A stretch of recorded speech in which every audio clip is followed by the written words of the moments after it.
Assalamu alaikum uwana musulmi.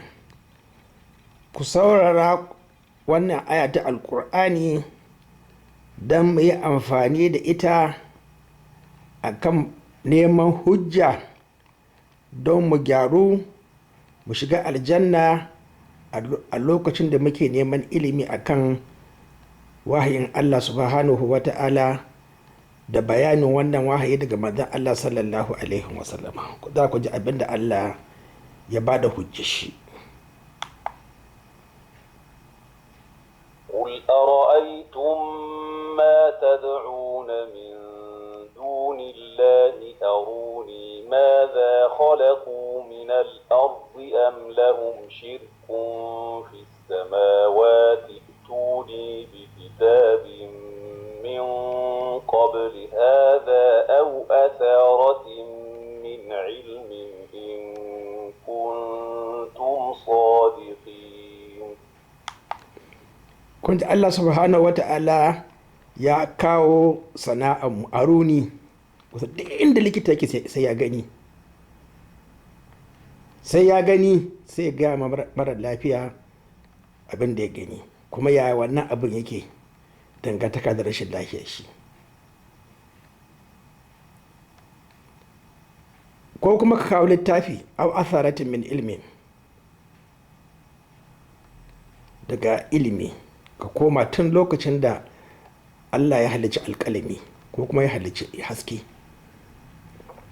sannan ya halicce mu a cikin annabi Adam alaihi salam, muka yajejeniya da shi yace zai aiko littafi da manzo. Bai ce manzo ba da littafi, ce littafi shine na farko. Yan uwana musulmi, ina jin tausanku. Look, ni an koya mani komai za ka yi ka bi shi daki wallahi, kamar yadda ya ce idan ka tsallake abu guda ɗaya sauran sun mutu. Mu tsaya mu koyi addini akan sana'a mu, an koya man daki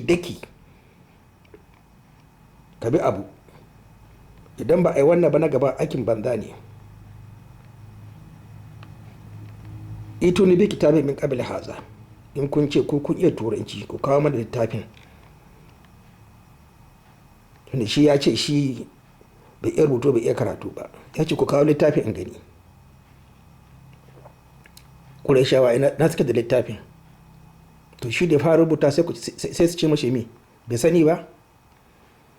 Aw atharatin min ilmin in kuntum sadiqin, tasdiqi kun ganshi aruni. To yan wana musulmi, kamar da muke cewa mu ba mu neman girman kai, ba mu neman ɗaukaka, za mu ɗaukaka a tashin kiyama insha Allah, ba mu jin tsoro. To sai ku ji kuma abinda Allah ya ce a gaba.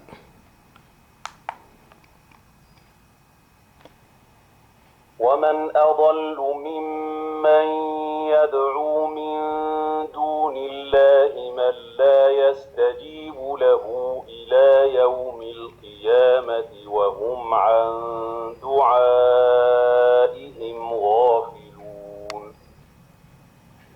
وإذا حشر الناس كانوا لهم أعداء وكانوا بعبادتهم كافرين. To yan wana musulmi, maulidi ya riga an gama shi, kamar yadda Allah subhanahu wa ta'ala ya ce ku bashi ilimi. Kun ba da ilimi? To man adallu, wane ne ya fi bata face wannan wanda ya kirawo wani ba Allah subhanahu wa ta'ala ba zai amsa masa ba. Shin yan uwana musulmi, menene aikinmu na ibada? Akwai ikhlasi, akwai niyya, akwai sunna. Maulidi akwai ikhlasi, maulidi su gaya mana. Akwai niyyar maulidi su gaya mana. Akwai sunna su gaya mana. To man la yastajibu lahu ila yawmil qiyamati. Ya kamata a fassara wannan aya ta muqarrar da maulidi. To wallahi, kamar da muke cewa mu ilimi muke so akan wannan hujja wadda Allah ya koya mana mu gawa mutane. In babu ita kuma kun bata. Assalamu alaikum.